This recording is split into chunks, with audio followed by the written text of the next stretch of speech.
and 3 becomes 4, because I'm delighted to say it is a warm welcome to British middleweight champion Nathan Heaney to the show. Nathan, good afternoon to you. Good afternoon, lads. Pleasure to be on. Nathan, thanking you, mate. It's our pleasure having you on. You retained your British middleweight title. Although it was a split draw decision, you were up against Brad Pauls. It was a thriller, but how do you reflect on it? Because this is one, obviously, you would have dearly loved to have won. Yeah, it's at the time, like when the fight finished, thought to myself, I've won that by 2 rounds. Now listen, did he have 2 good rounds where he was excellent and he caught me good? He certainly did. But I think perception-wise, that might have just clouded what's happened in the other 10 rounds, particularly the first 7 rounds of the fights. The first 7 rounds, it was like 6-1. He'd won one of the first 7 rounds, and then obviously he had a great 8th round where he hurt me, but he didn't drop me. And then I won round 9 when Steve Woodvine told me to get back on the plan. And then round 10 was probably even. And then round 11, he caught me again. But again, I didn't go down. So he won that round. And then round 12, I thought I edged, but again, could have been an even round. So I was very disappointed not to get the win. Yeah, Nathan. Because I don't want to retain my title in a draw. Yeah, well, that's the thing, isn't it? Yeah. Spencer. Nathan, look, it was a great contest, and it's one of those. It is subjective scoring. Those rounds, a lot of those rounds were close. He did have 2 big rounds. You're right, in the 8th and the 11th round. But what that done was showed a lot of character from your side. Showed that you can weather those storms, come through those sort of things, and it was a fantastic contest. I suppose the $1 million question now is: do you do it again? Does he get another shot, or are you looking at other avenues? Listen, what happens in the future, me and Brad Pauls, certainly that fight is everyone will want to watch that fight again in the future. And I've already had a rematch with the previous opponents as well, with Jack Flatley. So listen, I'm not averse to any rematches whatsoever. But the fact of the matter is, I want to go to the pinnacle of my career. I want to fight at the highest level possible. And I also want to fight in my city as well, in Stoke-on-Trent, in Stoke City. So that's my short-term ultimate goal. I know that for a fact, Nathan, that you've got your heart set fighting at the Bet365 Stadium. I mean, what would that mean to you? It mean everything to me and everything to people in my city. Listen, Stoke-on-Trent, we have absolutely nothing.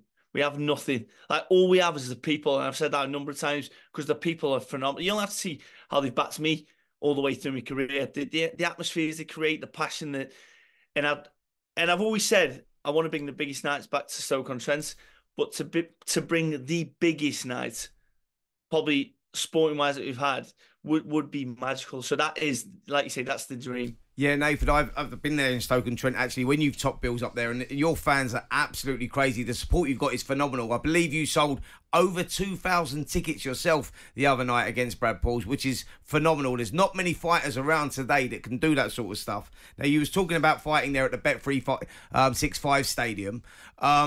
Would someone like Tyler Denny, who's the European champion, that's the guy that comes into my head, and I think that's the sort of fight that you could fill the stadium with, you for a British and European title. Is that a possibility, someone like that?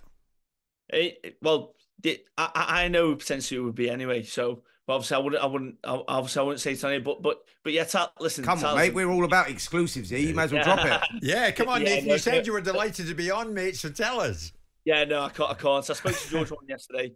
And obviously, we're going to have another discussion today and possibly tomorrow. Okay. But yeah, listen, everything's going great. And listen, Tyler Denny is a phenomenal fighter. Me and Tyler have done many, many rounds together, sparring in the build-ups to fights and stuff. And with him being the European champion, he's very, very good. I like it, Simon. Listening to Nathan here, this always gets me about the boxers who come on and join us. His desire to succeed, the appetite they have to be successful, is undeniable. It's always there, isn't it? But also their unique character. One of the things that I like so much about boxing, and the reasons why I've done so many of the discussions on the Upfront show I do with boxers, is because I find their thinking and their way that they look at the world so different to other sportsmen. Because if you're going to go into a business where the end result is hurt and pain, somewhere along the line, whichever way, whether you're the winner or the loser, you have to have a unique mindset.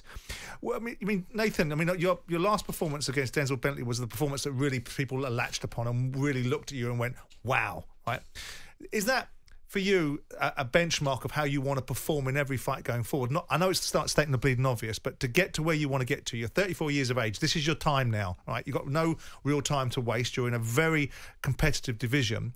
I mean, European titles, world titles. What's in your mind? Absolutely, you're correct. The Denzel Bentley fight just showed what I can do in terms of my performances, and I know I've got to be straight out. I want to fight for a world title. That's it. To be the first person from Stoke-on-Trent to ever fight for a world title would be the greatest honour. And like I say, win, lose or draw, and the hurt that's going to come with that, the idea is to win it and become the first ever world champion. And hopefully fighters from my city and so on can get a bit of inspiration for that, and they can go on to better things than me. But a world title is my absolute dream.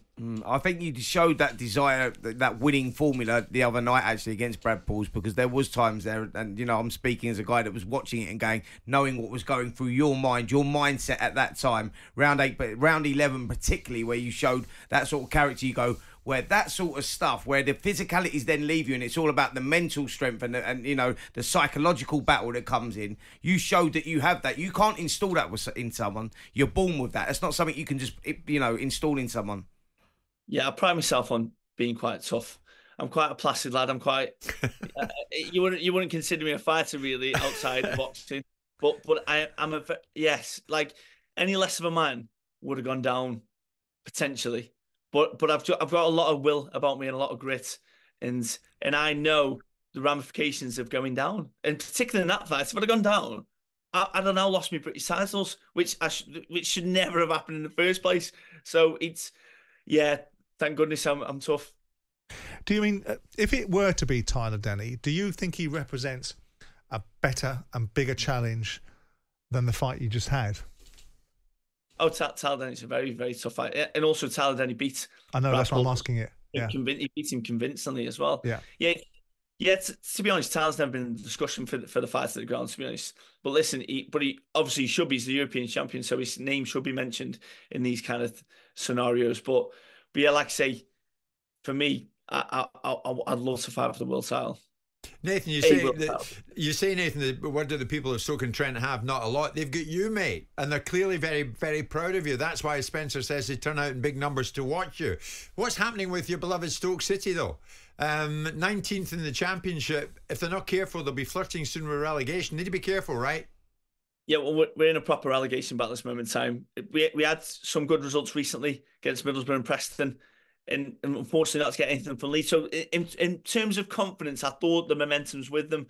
But when I boxed the other day, we had Norwich at home and we got turned over 3-0. Which, to be honest, I didn't expect us to beat Norwich anyway, but you didn't really want to get turned over. But I'm just hoping the lads just keep gritting it out.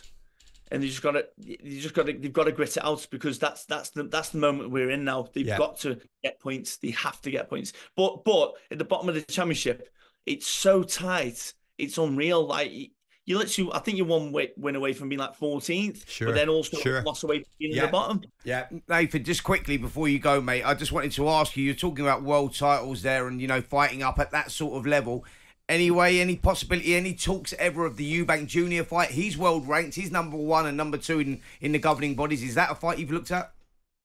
I would listen. That would be an amazing fight, because but I think the kind of money that guy would want, I don't think it's ever been in discussion, to be honest. You can give it to him out of your ticket sales, mate. You must get enough commission off that. Great point. No, I don't get anything like that anyway. So yeah, it's but yeah, I think he'd want too much money.